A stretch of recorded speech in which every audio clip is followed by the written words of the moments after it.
I've risen from the ashes to school the masses. Hello everyone, welcome to another edition of the Scholars of Wrestling Show. I'm your man behind the microphone, Scholar Jeff, and to my left is Scholar Tarek.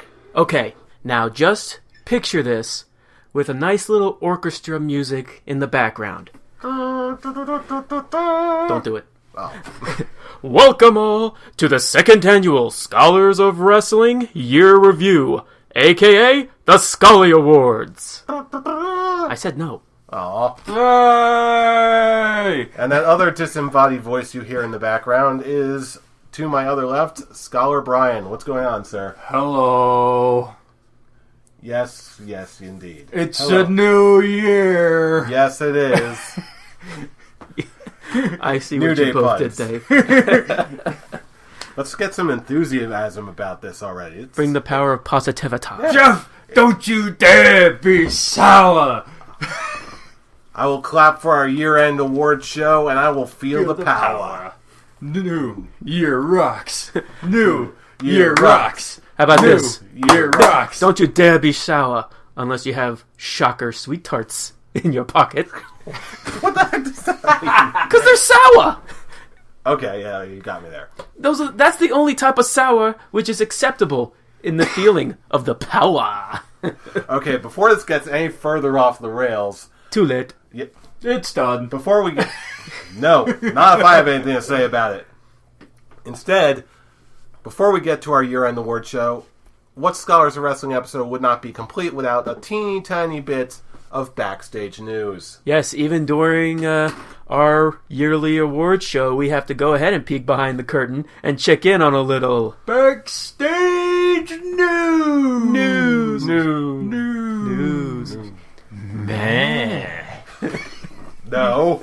Yes. No mez. Yes. Meh. Lots and lots of meh. Okay, speaking of... How about things that are not meh? And of course, I'm speaking of the upcoming Wrestle Kingdom 10... Sen? I don't know. Everyone gets one. Okay, and We that all is got mine. one. That is mine. Wrestle Kingdom 10, coming January 4th. That is right around the corner as of this recording. It's the WrestleMania of New Japan Pro Wrestling, and hoo boy, this is looking like a stacked card. Now, I know I already talked about this during the last episode, but it seems that there is a recent occurrence that has totally changed the game for me. Do you know what I'm talking about? Honestly, I do not. I was actually just going to ask. Maybe additional matches? Not quite. More of an addition to a previous match. Explain. Stipulation? Yes. Remember when I mentioned that there was a 6-man tag featuring 3 members of the Bullet Club versus Toru Yano, our boy DVD Phil, and 2 other guys? Oh, they released the 2 mystery partners? Oh, yes, they did. Oh, who do we got? Do you guys care to take a guess? No. No guessing. Because I don't want to be made to look like a complete idiot. Well, Too late. before I mentioned they were probably going to get the Kingdom from Ring of Honor. Yeah? They are not getting the Kingdom from Ring of Honor. They're getting someone else from Ring of Honor. It's trying to The suspense is thick. They're getting the Briscoes. Oh, really? Oh. I could have sworn you guys heard about this. Yeah. No, this is news to me. Wow. Yes. Wow, that's- DVD Phil that's is a going to be find. teaming up with the Briscoes. Oh, there's a team for you. Oh, but wait. It gets better. At the same time, they also announced that this match was going to be for the brand new Never Openweight 6-man tag titles. Oh, dear God. They're just throwing Okay. titles together now, aren't they? That's just... I'm not a big fan of I that don't one. know how I feel about that one. This, considering how many tag matches the New Japan Pro Wrestling does, this is going to be great. Plus, between one of my favorite guys in New Japan, one of my favorite tag teams going today, and Mao, all in the same place, in the same match, for a title. Wow. I don't have a problem with the match itself. I'm just like Talking about the fact that there's a... What is it? now it just seems like they're three-person putting team together tag titles? random ass titles to give to everybody, but The match is going to be great. Come on now. Oh yes, it is. It's New Japan Pro Wrestling. Is there any doubt? They are allowed to have some mediocre matches every once in a while, but still. Yeah, but it's very rare when you get stinky poo on an NJPW show. But even so, just the fact that they threw all these guys together for a title, that just brings up the hype. That honestly will make it a match of the night candidate for me. Well, we'll just have to wait and see and find out, huh? Won't we? Oh yes, we will. But anyway, going down the final card, real quick, the pre-show New Japan Royal Rumble. Some of the confirmed names. This is not a complete list. But in the pre-show Rumble, we've got Jushin Thunder Liger, Tiger Mask 4, Jado, Yuji Nagata, Satoshi Kojima. Brian? Kojima! Thank you. Hiroshi Tenzan, Manabu Nakaishi, and Ryusuke Taguchi. Which, those are actually a lot of good names for a pre-show match. Wow. Next match for the IWGP Junior Heavyweight Tag Titles. Red Dragon versus the Young Bucks versus Matt Sydal and Ricochet versus Roppongi Vice, which is Trent Beretta and some other guy, I can't remember. I got a quick question. Quick answer. The Junior Tag Team Championship, back to this whole title thing, is that just like the light heavyweight tag team titles? That's exactly what it is. Okay. But hey, it's got Red Dragon and the Young Bucks, Evan Bourne and Ricochet, and Trent Beretta and some other guy. Okay. It's going to be awesome. Oh, no doubt. It's just... Okay, continue. And then we got our boy DVD Phil and the Briscoes versus the Bad Luck Fale, Takahashi, and Tama Tonga for the 6-man tag titles. Honestly, given the fact that the other two Bullet Club guys are actually title holders right now, I'm thinking that they might actually give it to Toru Yano and the Briscoes. I wouldn't be surprised. Wait, DVD Phil's gonna win? I'm thinking he wins matches, just I don't know if he's ever won a title before. Be his first well, strap now of would gold. be the time. Oh, Go, DVD Phil. Fulfill your destiny. And cover that title with DVD covers. Oh. But here's the problem. I won the match. They're bringing in the Briscoes. We don't know if they're gonna be there full time or to defend. So pretty much, in my eyes, it's pretty much a guarantee that the Bullet Club is coming out with the titles. Yeah, then again, we don't know what kind of deal that the Briscoes have right now. We don't know how often that the title needs to be defended. This is all brand new territory. So, personally, I think they've got a decent job. I would think that for a brand new title, you'd want guarantees on the holders. So my thought is Bullet Club is guaranteed. You don't have a guarantee on the Briscoes. So I would think in that case that the Bullet Club would win, and if the Briscoe and maybe have DVD Phil on chasing it with random tag team partners for the near future. Interesting indeed. Either way, just because of the combination of guys and girls, I want to see how this goes down. I really do. This is going to be one of my must-see matches. But going right from there, we've got the Ring of Honor World Championship being defended on this thing. Jay Lethal versus Michael Elgin. I'm still going with Jay Lethal on this one. Yeah, I think Lethal will take it. Yeah, I think you're probably right. But still, Michael Elgin in New Japan has been a dynamite combination. So hopefully we should be getting an awesome match out of both these guys. Next match we also have for the IWGP Junior Heavyweight Championship. Kenny Omega versus the guy who dresses up like Marty McFly, Kushida. I'm calling Kenny Omega easy. Oh, yeah. Yeah, easy. Kushida's good, but Kenny Omega's Kenny Omega. Now I just want to see Kushida come out with "That's the Power of Love." Coming out on a skateboard. Huey Lewis and the news. I'm afraid you're just too darn loud. All right. Going forward, blah. No comment from Jeff. We have for the IWGP Junior Heavyweight. For the regular tag team championships, we've got the Bullet Club combination of Carl Anderson and Doc Gallows versus a team known as Great Bash Heel, which is Togi Makabe and Tomoaki Hanma. It's a great name. Great Bash Heel? Yeah. It's a great name. I like it.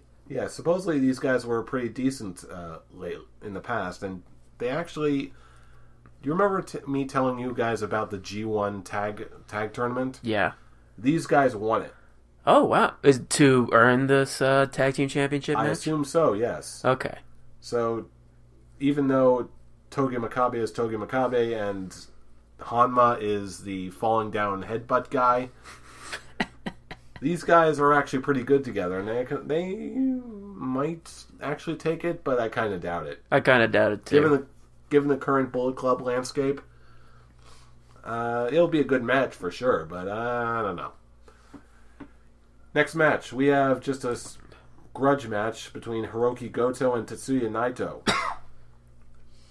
This will... I don't want to call any match a peak break match, but this one just seems like randomly thrown together.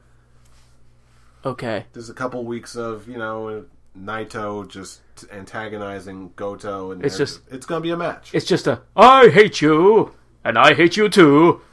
Let's meet in the ring. Let's fight. Let's go to the ring and get a Wrestle Kingdom 10 paycheck. All right. Put him up, put him up, put him up. Put him up. So yeah, that'll be a thing. Now here we go. Next up we got the Never Openweight Championship, Tomohiro Ishii versus Katsuyori Shibata, which is basically going to be the equivalent of Taz in his prime versus Chris Benoit in his prime. This is going to be crazy. I like that description. Yeah, Ishii is like a crazy suplex machine, and Shibata is just like a no-nonsense badass. Who do you got? Personally, I like Ishii. Just because I like Ishii. Any one of these guys could come away the winner, but personally, I'm looking for Ishii to retain. Okay. And now for my match of the night, the one I'm looking forward to the most, the Intercontinental Championship, Shinsuke Nakamura versus AJ Styles. Hell, when you first told us this match, I was looking forward to it. Oh, heck yeah. This win, lose, or draw, this is going to be fantastic. And both these guys are the kind where they either go all out all the time or they don't go at all just so they can save up for a big match. And guess what? It's the WrestleMania of New Japan. These guys are going to go all out. And they're going to steal the show. I still think Nakamura's going to win, though. Yeah. And you think... Oh, sorry. No, go on. You think this one's going to be like the third to final match? It's like the Intercontinental Championship, a P break, which is probably going to be Goto and Naito. Oh, no. And then they'll have the Heavyweight Championship. The way they do it, they always do them one after the other. Yeah, they don't... They're not the WWE. There's no P break. Oh, that's the... There's P breaks, but there's not, like... There's P breaks, but what they say the card is... Mm-hmm. What? There you go. I was just thinking, because that's like the one thing WWE is like has a great idea for, because, it gets the fans to take a break from the awesomeness of one main event, and instead of like the next main event, they'll just be like, whew, wow, I'm tired. But the difference is the fans regularly in Japan aren't like the ones in the United States. They don't need the cooldown period. So it seems, yes. Oh, they're hyped. They're cool down. They're hyped. They're hyped for all time. And speaking of hyped like for all time, or something. and yes, speaking they all of are. The entire country. The entire country is on cocaine at all times. No, anyway, we like Japan. We love you, Japan. That's how all their video games get made so nice, nice and quickly. Anyway, main event time. Main event time for the IWGP Heavyweight Championship. 3 times a charm. We've got the champion, the Rainmaker, Kazuchika Okada versus Hiroshi Tanahashi. Tanahashi, baby! You think he's going to take it again? Yes. I don't know. Considering this is their third match at Wrestle Kingdom, he won the tournament, right? He won the tournament, but then again, this is just setting up for this match. Yeah. I'm actually going with Okada. I'm going with Okada too because the last 2 years in a row, they've had Tanahashi win both times. So I'm thinking this is going to be like an Austin Rock thing, where this is going to be the third and final time. Exactly. And Rainmaker finally gets his win over his rival, and I'm stubborn and a contrarian kid, so Tanahashi it is. With you calling him Rainmaker, I'm just like, I just want to call him like kind of like Spartacus thing, the bringer of rain. Well, yeah, you've seen his entrances. He actually comes out with money dropping from the ceiling. I just want to call him the bringer of rain. I bring the rain. I bring the rain, and I bring the pain. It's like, I don't care for this measly title. I want the bringer of rain. I want the bringer of rain. So yeah, this is basically what we're looking at as far as New Japan goes. And oh man, I cannot wait. It's gonna be a fun event. Yeah. Now the good news is, even though the event itself officially starts on Monday the 4th, or is it Tuesday? Yeah, I think it starts Monday the 4th. It starts next week. Yeah. Simple put, it starts next week. But what I'm saying is, due to the time zone difference, it's going to be a little wonky. Like if you're on the East Coast in North America and you want to watch this thing, in our time, either Monday or Tuesday morning, the show is going to be starting at 3:00. But thankfully, I think most of the main events aren't going to be starting until at least 5 or 6 in the morning. So there's still a chance to watch it. All right. That about closes us out for Wrestle Kingdom 10. In the meantime, let's just dive right into it. This is the second annual Scholars of Wrestling Year-End Awards, also known as the Schollies. We figured Beardies is just too silly, so we'll just go something less silly with the Schollies. I don't know. They might be on par. No. All right, so let's just dive right into this. Schollies sounds like a dog. So here's what we're gonna do. We're gonna do for each category, we'll just alternate who goes. You got it. All right, so let's start with. Why don't we start with Superstar of the Year? All right. Oh, cool. We're going big for the first one. All right. All right. We gotta start somewhere. We're going huge. Okay, Fool, do you have someone in mind? It's actually funny because throughout this entire time coming up with this list, I still have Superstar of the Year blank. So really? Right now, this one is just kind of pulling one out of my butt. So looking back at this entire year, and I'm just trying to think who had the best storylines, the best matches, just who overall made the biggest impact this year. And really, it was a toss-up between two particular superstars. I'm not going to say who. I'm just going to choose who I am choosing. Because, that's what we're doing. And your choice is? And my choice is going to be...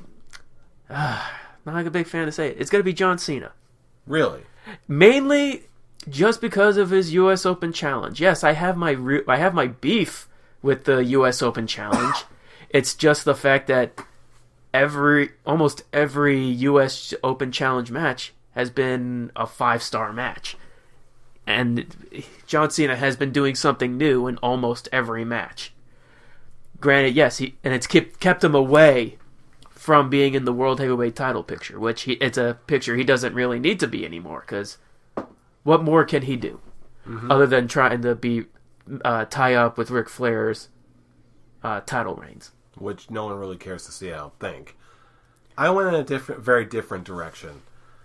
And I'm going to give my Superstar of the Year award to Seth Rollins. Just because of the hugely dynamite year he's had with the title. Sure, John Cena did have quite a lot of really good matches during his program as the U.S. champion. But really, as far as being a guy in that main level spot and just having good match after good match after good match, and being so consistent about it all the time, at least in North America, this one was an easy pick for me. Rollins earned it big time.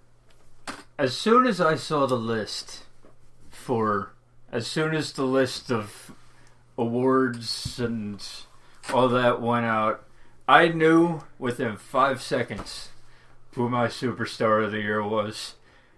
And I agree with the WWE and Jeff.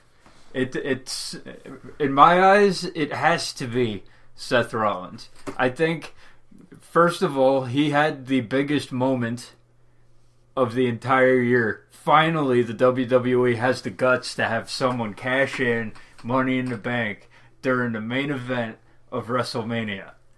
As soon as that happened, I didn't even have to think about how the rest of the year was going to go. I knew that at the end of the year, my superstar of the year was going to be Seth Rollins. See, just for that alone. And then you add in the great matches that he had. The triple threat match with your boy Cena and don't call him my boy. Lesnar. Don't call him my boy. I'm calling him your boy. Don't do it. I already did. Stop it. The triple threat match he had with Lesnar and Cena. Okay, you had his battles once again with Dean Ambrose. The ladder match and all that noise. The match with John Cena was great until Jon Stewart came down and did that.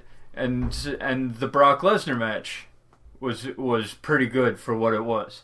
I'm like, he's gone up against the big names of this company so far this year, and he's had the best storylines for other than that first couple months of his title reign. That was pretty bad, but other than that, once the summer hit, for me, it was the summer of Rollins. It was the summer of it was between two wrestlers for me. It was the summer of Rollins and the summer of Owens. Okay, it was always between Rollins and Owens, but just everything that Rollins did this year before he blew out his knee puts him on top. And for once, I agree with the WWE. Seth Rollins is the man this year. See, yeah, Seth Rollins was my number 2. He was my number 2, and the only reason John Cena topped him just by a little bit is not all of his storylines were entertaining. And he was, before, like, for each pay-per-view, he was being booked like crap. He was losing almost every other week. And he was being made to look like a complete joke when his title reign first started. Yeah, he had great pay-per-view matches, but it was also the fact that he had great weekly shows for free as well, and that's why I picked Cena, just because John Cena was doing something. It wasn't a story, well, kind of was, the whole U.S. Open Challenge, and then him getting involved, having a great 3-way match with Kevin Owens. But it was an extended feud in the same way. Yeah, it was just someone who was putting on great, in my opinion, works of art each and every week. And Rollins just wasn't doing that. I mean, he was losing a match to J&J Security at one point. And it was just how he was booked, like, storyline-wise, not how his matches went. It was just storyline-wise altogether. And that's the only reason Seth Rollins hit. And you're absolutely right, Brian. Once the summer hit, it was once he, like, dropped J&J Security, once he actually dropped Corporate Kane, or whatever they want to call him, it was so much better. His only real great feud with J&J Security was that with Dean Ambrose, and it was a great feud. But like I said, all in all, it was just certain ways how he was booked. But between when he first won the title and when the summer came, it hurt him, in my opinion. I'll say this, okay? John Cena had a fantastic year. I'll say that. Okay, he got back. I've been talking crap about John Cena for years. Everybody knows this, but he was good this year, and I can't talk shit about Cena this year. Cena did a good job. It's now that he's out of the title picture and is hanging around the United States title. I think he's where he needs to be right now, and that lessens the hate in my mind. because he's making the United States title mean something. Even when Del Rio's holding it, just that segment on Raw before the title match, the segment of John Cena just ripping into Del Rio until Del Rio finally can't take it anymore and says, "You know what? Let's have a freaking title match. Screw it. Why not?" The match itself was typical fare, but the segment beforehand was glorious, and I want to see more of that kind of stuff out of Cena in the coming year. I'm sure we will, out of both these guys. Like I said, who your pick is. It was only by a hair. Mm-hmm. Only by a hair that Cena won. Oh yeah, definitely. Either way, whoever your pick is, they earned it. All right, how about next category for, on the flip side, underused superstar of the year? Jeff, who do you got? Honestly, after I thought I was going to have a bit of a tougher time with this, but really, there's only one pick in my mind: Bray Wyatt. So if we revisit this all the time, and this year was no exception. Even though he had some really great moments, and he still has and always will, we're always in the state of we can always see and do more with him. And unfortunately, that's one thing I feel like the WWE just isn't getting for one reason or another right now. So, as far as underused, not overrated or underrated, just underused, I'm going to have to go with Bray Wyatt. It was a toss-up for me between two superstars, the aforementioned Bray Wyatt, but my underused person is going to be Cesaro. Because now it seemed like they were getting ready to push him before his injury. Okay, it seemed like that was the time when he was going to step up. And when they were going to step up and push him to the sky. But this is a dude for the past 2 years. Okay, he was one of the most over superstars going into WrestleMania. WrestleMania 31. Okay, was it 30 or 31 when he lifted the Big Show over the top? I believe it was 30. 30 is when they introduced the Andre the Giant Memorial Battle Royal. Yeah. That was the moment when Cesaro should have skyrocketed to the top. The crowd was in his favor. Okay, he was getting big pops. He had a crowd pleasing maneuver, Rock style, with the giant swing. Okay, and I guess Vince McMahon didn't like that, so he put him down back in the mid card, losing Intercontinental title matches all the time. And this is a guy who should have been up in the main event ranks 2 years ago. Okay, and now he's just coming out of it. He was just coming out of it. Then he had the bad luck of getting hurt, and I fear that him getting hurt is like a Wade Barrett situation. They were gonna throw him to the top. He was gonna win Money in the Bank, and now look at him. Now I fear, okay, that this is gonna be something. I'm gonna pick the same person next year. The problem, so I hope I'm wrong, but definitely Cesaro. Before I give my pick, I just want to go with what you're saying, Brian. One thing is that Cesaro didn't get injured like that. He actually has been fighting in the injury for at least a month, and it reached the point where he couldn't do it anymore. So the fact that most of his last month he was going on injured and still putting on phenomenal matches, I don't think we're gonna be worried that much. I still have that. I still have that worry because of Vince McMahon. I have that worry because most of the time, doesn't matter if you're putting on great matches, you're gonna come back at the spot that you were in, and they're going to be worried about you aggravating the injury or it happening again, and they're going to short shrift him.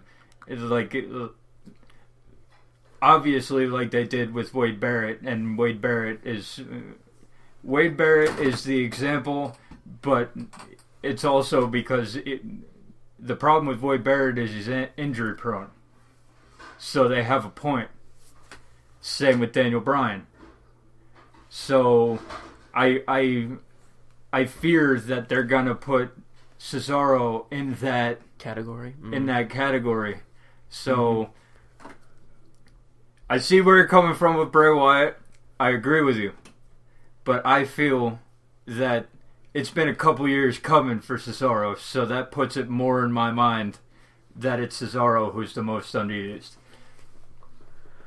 This was another hard one for me because it was a toss up between three guys. A part of me just wants to say screw it and just name all three of them, but I don't feel like cheating that well. Because really looking back on one of them, like, yeah, he should have stayed in the... You know what, screw it, I'm just going to pick all three of them. I'm going to be that ass. Actually, two of them are the guys you picked. Bray Wyatt and Cesaro. And to a certain extent, in my opinion, the third man is going to be Dean Ambrose. Do you know what? Now that you say that, I can definitely see that as well. I would have been all aboard that train if he hadn't just barely won the Intercontinental title just at the very end of the year. Yeah, but the one problem I have and why he's really he's in the list for me, yes, I'm actually going to make it the list. He was in the World Heavyweight title picture, and the second he lost, he was gone. And then most of the time, he just became Roman Reigns' lackey. Yeah, in that sense, yes, I totally agree with you. He could have been used way, way better. And hopefully him winning the Intercontinental title is the step in the right direction, because you know me and my love for the IC title, and how we said before with him versus Kevin Owens, how this is what the Intercontinental title is and should be. Yeah, I hope this is the right step for him. Right now, I think it is. And I said this before when they had the Slammies, that with Seth Rollins winning Superstar of the Year, that's two Shield members back to back that won the Superstar of the Year. Dean, you're next. You're up. It's your turn, buddy. Have this be your year. Oh, I hope that's what someone catches on to that, and I hope that's what they do. In the meantime, how about we do, for the next awards category, we do Feud of the Year. Brian, who do you got? This was close for me between two. Always comes down to it. Always comes down to it. The continuation of the Seth Rollins, Dean Ambrose feud from last year, that couple months during the summer that they were going at it. But, okay, the feud for me was the summer feud of Kevin Owens versus John Cena. I totally agree. Okay, because here's the deal. First of all, you get the shock and awe of Kevin Owens beating John Cena clean in his first match. Okay, the only problem with this feud was the fact that John Cena got the last two victories. For me, other than that, this was just classic storytelling. This was the newcomer, the brash, upstart newcomer, beating the face of the company. The face of the company wanting rematches, and the brash newcomer just ducking him, and this was classic storytelling of a type that I haven't seen the WWE come up with in years. So I've just seeing and the emotions that went through it, and the fact that people were actually cheering John Cena in a feud with anybody. The fact that John Cena was getting mostly cheers during his battles with Kevin Owens. I'm like, this Kevin Owens got John Cena to do all kinds of new moves that we'd never seen him do before and actually hit them correctly. It's a testament to how good Kevin Owens is. So it's just, this was 3 months of greatness for me. Every match was great. Almost every interaction that they had worked for me. And I rarely get that in a feud nowadays. Like, there are always some things that don't work. Oh, absolutely. And this was just... this was a feud where everything clicked.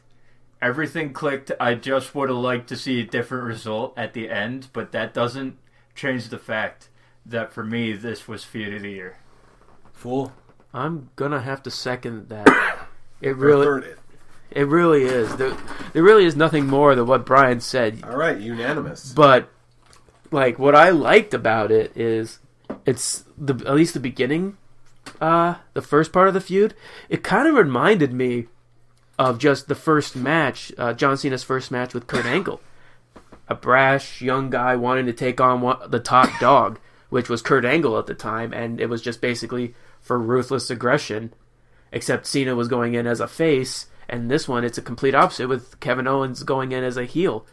And it actually kind of fits because the characters are similar, and they use that for the second stage of their feud, going with what they believe in, trying to be a person that people can look up to, or in this case, the kids could look up to, because Kevin Owens brought his son in. Mm-hmm.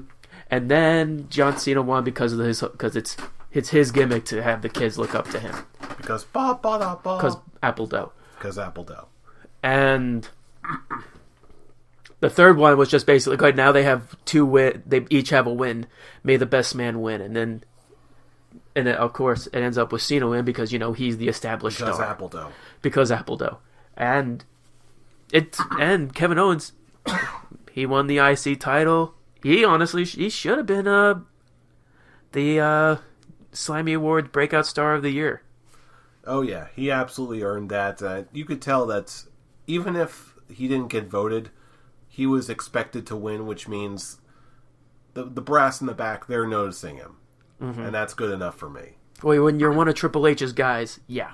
And the fact that John Cena during this feud was like, I don't want this feud to end. I could do this feud until the end of time. Kevin Owens is a made man. Okay, once Kevin Dunn is out of the picture, dumbass. Once Kevin Dunn is out of the picture, it's smooth sailing for Kevin Owens. Can I just throw a quick question before we move on to the next category? What was your runner-up? I'm curious to know what your runner-up was. My runner-up was the Seth Rollins, Dean Ambrose bit. All right, okay, I was just curious. Yeah. Next category, worst match of the year. I'll tell you which one mine is right now. It was the Royal Rumble this year. I actually agree. A massive, massive disappointment on so many different levels. As I said in the review, I was probably one of the only people not upset by the actual winner. Okay? I was upset the way they took to get there. Okay? That definitely did not work. There is no reason that the Big Show and Kane should be in the final four of that match. No reason whatsoever. Okay? I don't care if it's storyline wise, it's the two big dogs of the Authority. I don't care. There's no reason that those two should be in the final four of any Royal Rumble ever. Their time is done. Get out. And the fact that they took out both Bray Wyatt, Dean Ambrose, Daniel Bryan was just, we're going to take all your darlings, WWE fans, and just chuck them out because that's how we think of them. The final four, in my opinion, should have been Bray Wyatt, Daniel Bryan, Dean Ambrose, and Roman Reigns. Agreed. Mm-hmm. Okay? It comes down to Daniel Bryan and Roman Reigns, and if Roman Reigns is going to win, it's going to be like a 2013 Royal Rumble situation where Sheamus and Jericho are going at it.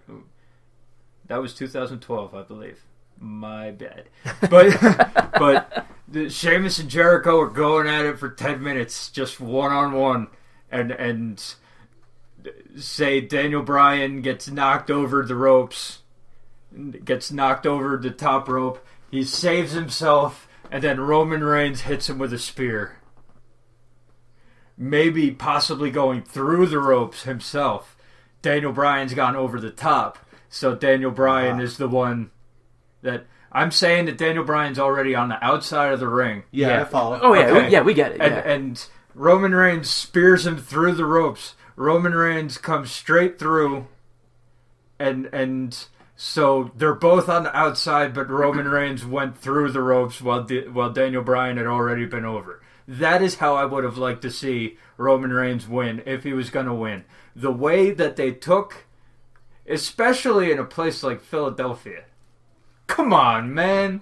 You're asking for it with what you did in that match. I'm not upset with the winner. I'm upset because the match itself was a steaming pile of shit. You want to hear something hilarious?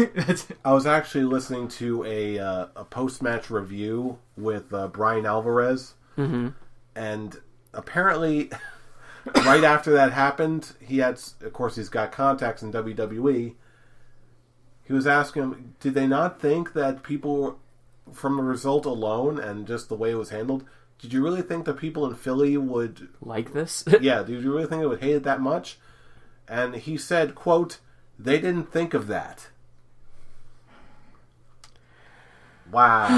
Yeah, it's an obvious for me and probably for Jeff, because the Royal Rumble is like our most look forward to match every year. Yeah, easy. Okay, and when it's that, and when it's that bad, okay, when you get bored during a Royal Rumble and start looking at your phone and not paying attention to the TV, that's when you know you fucked up. And that's it. And you know what? On that happy note, I'm going to segue on over to my... Did you agree? Do you agree? Shit. It's actually funny. I actually didn't pick this match, but from what you guys told me, you actually persuaded me to change my answer. Okay. Because you guys are 100% right. I totally forgot about the Royal Rumble this year. Exactly. And how That's much? The problem. That's the problem. Okay, you shouldn't forget about a Royal Rumble match. No, it's not even that. It's not even that. It's not even the fact that you forgot about it. I forgot how pissed I got from that one. Because once they eliminated Dean Ambrose, Bray Wyatt, and Daniel Bryan in a disgusting fashion, we already knew. It's like, yeah, all right, Roman Reigns is going to win. I hate this Rumble. I actually said that this Royal Rumble match was worse than last year. It was. It really was. Because it's one thing everyone wanting Daniel Bryan to come in and just not give it, not be in it because he was in the match and he got taken out by Bray Wyatt. It's understandable, but now you had Daniel Bryan in, and he wasn't in for not even 10 minutes. He was in legitimately for 5 minutes. He was barely, and then you took the people who should be in the final four. And just like, oh, they're knockout. They're gonna throw their lifeless bodies out. That was horrible. The only redeeming thing for me for the Daniel Bryan elimination, okay, was the fact that it was Bray Wyatt who did it. Mm-hmm. It was Bray Wyatt who did it. So I'm like, why is he gone? Yay, Bray Wyatt. But why is he gone? Well, yeah, Bray Wyatt. He was one of my numbers that year, so it gave me a point. Yeah, yay, Bray Wyatt. But it was still did you do that? It was still the fact, like, whose idea was it to have Daniel Bryan eliminated so quickly? I'll tell you exactly whose idea it was. It was Vince McMahon's. So yeah, and it's a way to It was even worse because they gave us Daniel Bryan. It's like, oh no, we don't care what you people think kind of attitude. We have our guy, and you're gonna like him.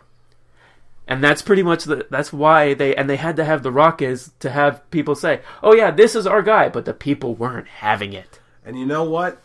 So yeah, you guys changed my mind. Before it was Undertaker and Kane versus the Wyatt family at Survivor Series. And that was just okay. Oh, I had my own personal problems. I had great big problems with it. Oh yeah, there were problems. Oh, but this one actually took it worse. And you know what? Speaking of taking it worse, this one for me is going to be a double winner because I have to segue from that into this next category, the Need for Clear Liquid Award. Oh, I thought we were saving these for the final two. You know what? I was going to mix it up, but you know what? Since we're on the subject right now, I don't really care to revisit it again. This match is also going to win my personal Need for Clear Liquid Award, which is something that just did not work and I just need to wash out the memory of this horrible, horrible thing that came in wrestling. And you know what? Worst match of the year, worst segment of the year, terrible everything. Give me my Clear Liquid now. I am going to go with the entire main event of Survivor Series. In need of Clear Liquid. Okay. That was my second place pick. First of all, because I don't like to double up. So I don't. So this one, everyone in our little group that we were watching it with was angry. Everyone. Because first of all, the match itself is 9 minutes long. And ended so abruptly. Random spear out of nowhere. Like, you would think that Dean Ambrose would be able to kick out of maybe one spear. And hell, John Cena versus Brock Lesnar of SummerSlam last year was longer than this. So, there's that going for it. And then you bring out Sheamus and basically say that the last month of shows that you had meant absolutely nothing. Okay, that was the worst part. You did all the tournament stuff. There were what? 16, 32? I think there were like 16. There were 16. 16, yeah. There were 16 entrants in this tournament. Okay, you did it over 3 weeks because you had 32 because there were qualifying matches. Technically. So 31 superstars because Sheamus was one of the ones who lost in the qualifying. So 31 superstars. You just said that your last month of paychecks mean jack shit. Okay, so bad. The exact moment when Sheamus cashed in and won the title is my in need of Clear Liquid because you just invalidated a month you just wasted my time for a month. At least the Royal Rumble, you wasted my time for an evening. You wasted my time for an hour. Okay? The Survivor Series tournament, you wasted my time for a month. Mm-hmm. Fool, what do you think? It's actually funny you picking the main event of Survivor Series. For me, I'm choosing the entire event of Survivor Series. This was the one event where I was borderline Jeff. I was borderline Jeff wanting to cancel my subscription to the WWE Network, and I said it on the show that week. I actually refused to watch Raw because they deserved the low rating. Yeah, they did not deserve rating. They got. When you said like the entire month building up for the main event was a waste, the entire month building up for the entire event was a complete waste. Everything. Such a disgrace. You had the tournament, one thing. And then you had 25 years of Undertaker, and they started off with a brilliant idea in the storyline with Bray Wyatt and the Wyatt family harnessing the powers of both Undertaker and Kane. And then you have Bray Wyatt take the promos showing he has the power of the darkness, he has the lightning, he has the fire, he has the druids turning on Undertaker and Kane. But once Undertaker and Kane came back, it was just like, oh, we were just there. It's like, oh yeah, they didn't really have us. 10 minutes. And then it was just a complete squash. It was a squash match of the entire Wyatt family. And just the entire event, I was like, I am not enjoying this show at all. I am hating every one of this. And it's one of their big four. I think that's the part that's more insulting. It's one of the big fours for WWE. Because at least the Royal Rumble had something going for it. Okay, it just had the match. You had the triple threat match. Okay, the Royal Rumble show had everything going for it. It was just that one blip. And then we go to the main event, where once the show ended, we were outside. I turned to you guys. I'm like, that final match felt like it was done out, like it was planned hours in advance. And guess what? It was. They planned it. Everything that they planned was done 2 hours before the event started. So dumb. It was so terrible. It made me so angry. It made me not want to be a wrestling fan. That's how much I hated it.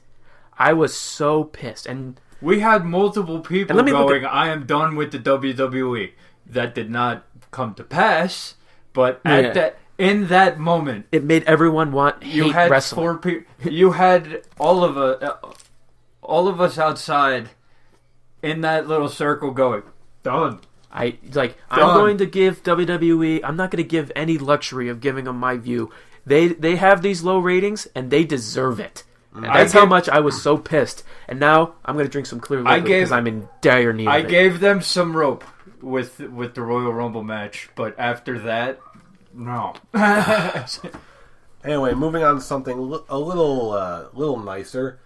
Let's jump over to the You're Welcome Award. Conversely, this is something that really just a moment or something that really just invigorated us and makes us really happy to be a wrestling fan. Real quick, for me, it's a toss-up between Owens being Cena, that whole deal, like we talked about earlier, and in New Japan, Hanma actually winning a match in the G1 Climax. Yeah. That, if you follow New Japan, that was like a setup years and years in the making. It's like Barry Horowitz winning, finally, after jobbing out so many times. I am going to go with the moment that put so much joy in my body that I woke up my godsons by screaming so loud. When Seth Rollins came out in the main event of WrestleMania 30, he hadn't even won the match yet. As soon as he came out, holding the contract, I screamed so loud I woke up a 7 and an 8-year-old who had to go to school the next day. Good job. So, and at that point, I could care less because just the joy that. It wasn't even the fact that it was screwing Roman Reigns out of becoming the champion at WrestleMania, which is where it was heading at that point. It was the fact that finally the WWE had the faith in somebody that they thought that it was a good idea to finally have a cash-in of the Money in the Bank at the main event of your biggest show of the year. Woohoo. Finally, the WWE's balls dropped. Oh, I knew that was going to happen way before WrestleMania. I understand. I understand that, but it was still the moment. I didn't have faith. We all thought it was going to happen, but I didn't have the faith that the WWE would actually go through with it. Oh, I didn't think it. I knew it. I was solely convinced. Fool, for me, it wasn't just a particular moment or a particular match. It was a series of matches, actually. What was it? It was the Dusty Rhodes Memorial Tag Team Tournament. Yes, that was. It wasn't any storylines. It wasn't anything particular. It was just a bunch of guys thrown together in tag teams wrestling in the memory of Dusty Rhodes. That's all it needed to be. And you know what? That's exactly what we got. And it was great. And Cody Rhodes, the entire Rhodes family coming in, presenting the trophy at the end. I cried. Yeah, then they played his theme music. I actually thought that Samoa Joe was going to turn on Balor during that ceremony. But the fact But then I was like, it's the first one. You can't be that dick. But then it's also like it's Dusty Rhodes, someone who helped put NXT where it is today. it was perfect. And where NXT is right now, it deserves it, and it deserves my "You're Welcome" award. Absolutely. Now, moving on to what we called Diva of the Year last year. Thank you very large. Guys, read my mind. Who's my pick for Diva of the Year? Sasha Banks. Okay, I don't even need to say anything. Sasha. Guys, who do you got? I am going to go with the NXT Women's Champion, Bayley. Bayley. I'm going with Bayley too. And you know what? As much as I love Sasha, you got no argument. She is the flag bearer. She has come leaps and bounds from where she started. Mm-hmm.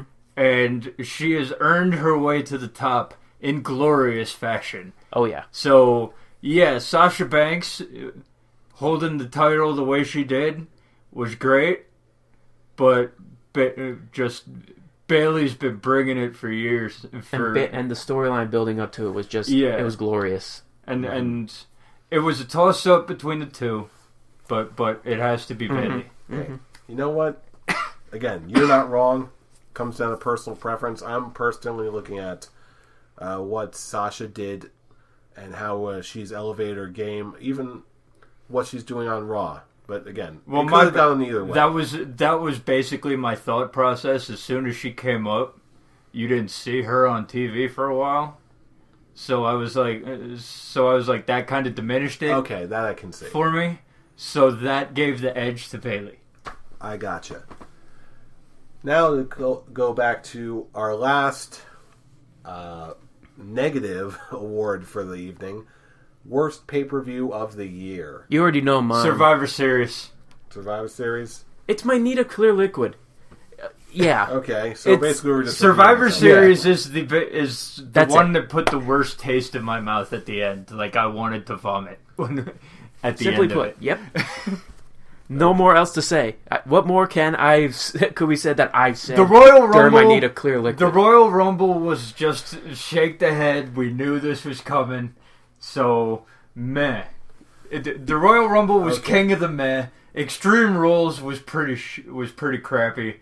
But Survivor Series, there was nothing redeeming at all about this pay-per-view. So, okay, we got the negativity out of the way. Let's go right to best pay-per-view or show of the year. I'm telling you what mine is right now. Easily, we saw a lot of really good shows. We saw a lot of really terrible crap. Mm-hmm. But the best all-around show that I saw of the year was easily, from top to bottom, NXT TakeOver Brooklyn. Seconded. That was exactly mine. Mm-hmm. Thirded. There was not a single bad match on this card. Nope. Thirded. I was thinking about doing like best WWE show. For me, it was WrestleMania 31. Yeah. But best NXT show, obviously TakeOver Brooklyn. But when it comes down to it, okay, there were some flaws in WrestleMania 31. Yes. So for NXT TakeOver Brooklyn, there was none. No flaws. Mm-mm. So yeah, all across the board, TakeOver Brooklyn. Okay, that was actually pretty easy. It was easy because it took it without any challenge. All right, now our final award, Match of the Year. Do you have something to share?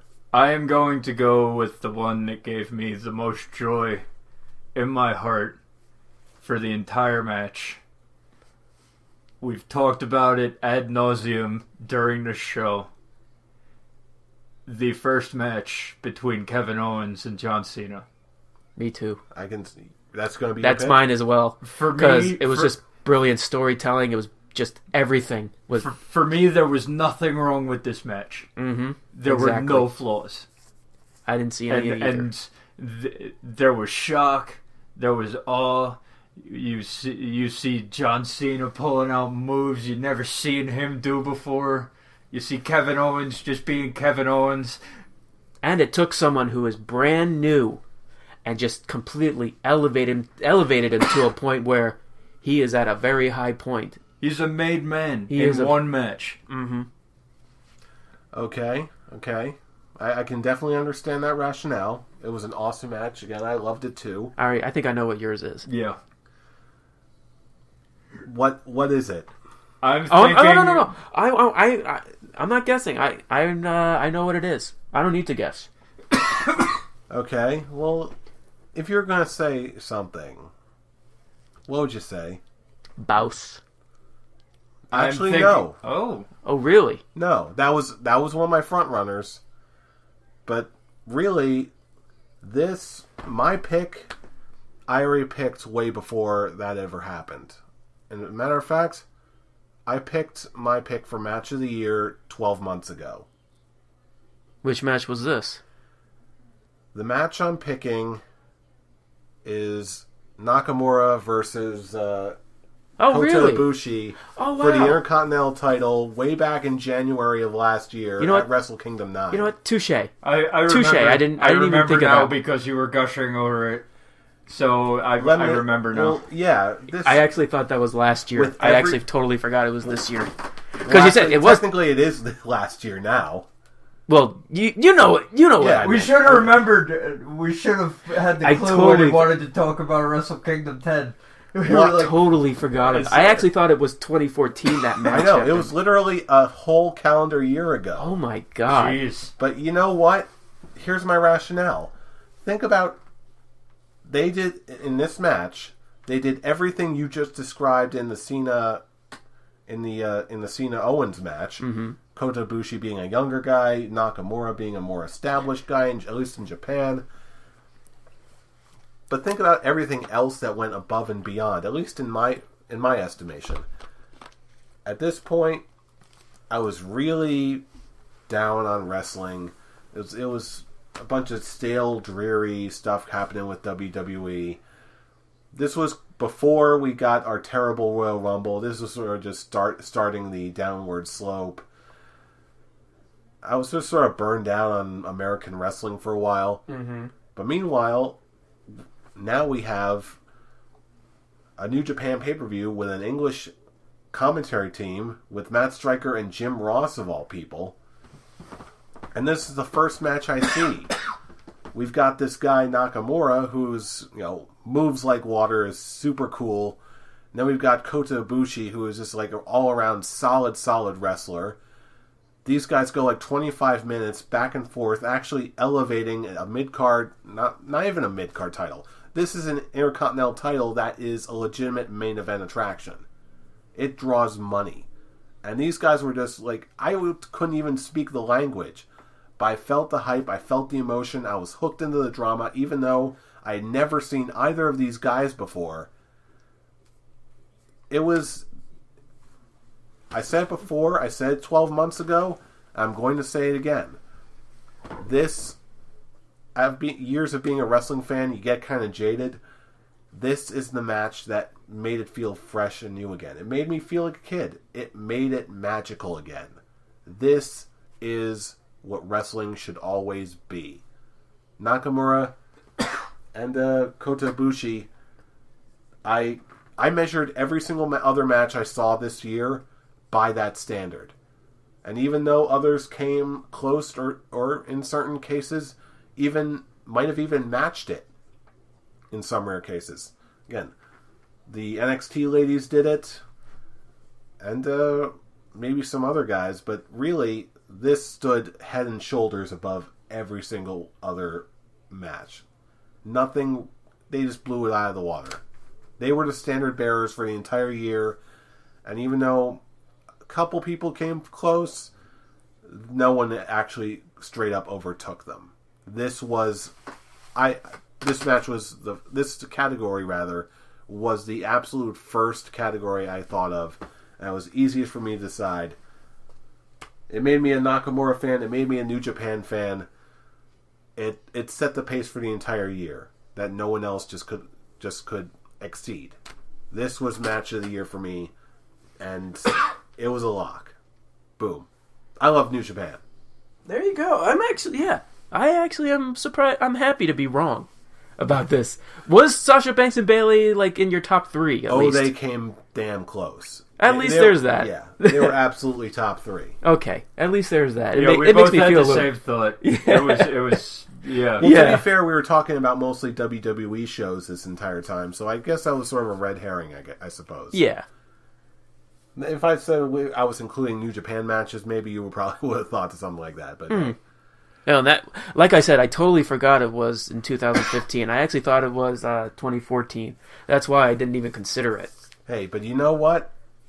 It also raised the bar very high. So we'll see if in a few days from the point of this recording, we'll see if New Japan can do it again. You know they could. Oh, yeah. Hopefully they will. Again, like we mentioned at the top of the show, they certainly have the tools, but the question is, will they? That's the question we want to pose to you, the listeners of this fine show. So, of course, we want to know what you think. Let us know through all the usual means. You can drop us a comment on this video. Like if you like what you hear. Subscribe if you want to hear more on a regular basis. You can also go to our Facebook page, The Scholars of Wrestling Show. Look for us there. Join the conversation. Or if you just want to hear us rant for a while and get regular show play-by-plays and live tweets, find us on Twitter. You can follow us on our main account at ScholarsOW. You can follow me at I'm Robbie Rage. Fool, where can I reach you? I'm at the Avatar. And other guy. Wow. That's at cool. Other guy. Don't follow For real, at Atomic Beanpole. Thank you, Brian. Thank you, whose name is Brian. Scholar Hefe. Scholar Hefe Doodles. I'll buy into it. You know what? It's a new year. Yes, it is. You know who we are. Oh, wait. Before we go... Here comes a new challenger. How about a challenge for the Royal Rumble game? Oh, how could I miss that? Thank you, fool. In case for those of us on Facebook, you might have noticed that through the cracks there was something brewing. Something a little called the Royal Rumble game. Now, this is something we do every year. It's basically a pool, like a betting pool, where we predict who's going to win the Royal Rumble. We pick numbers, and then we get emotionally invested, and then whoever comes out of those numbers is basically earning points for us. So if you're interested in what we're talking about, if you're interested in bringing a whole new level of depth and competition to your Royal Rumble viewing experience for this year, just look it up on Facebook. The WWE Royal Rumble game. The 2016 Royal Rumble game. Join the fun. It's a ton of fun. All the rules are there. Super easy. Anyone can join. Put in your numbers, make your predictions, and join the fun. We'll talk about it soon, week after week after week. And keep these two out of the Hall of Fame so I can continue being the only scholar in there. Yeah, shut up. We're taking you down. I'm taking... Wait. It's a goal. We're taking you out. We're going to outscore you. Yes. Okay. You probably will. Challenge accepted. Hell, last year I think I did terrible. Considering your two pick is probably going to be Curtis Axel. So I didn't choose two. Yeah, that was me. He chose two. Well, you're done. Wait, is he in as number 2, or is he just second participant? That's just a prediction. I'm thinking that he's going to be number 2 because he's crowing about how he wasn't eliminated last year. So Big Show's got to come out number 1. Curtis Axel's got to come out as number 2. And what the hell do you think's going to happen at that point? Anyway, we got quite a bit of time until then. In the meantime, you know who we are. We are the Scholars of Wrestling, and you have just been schooled. You're welcome. See you at episode 100. See you in 2016. Yay!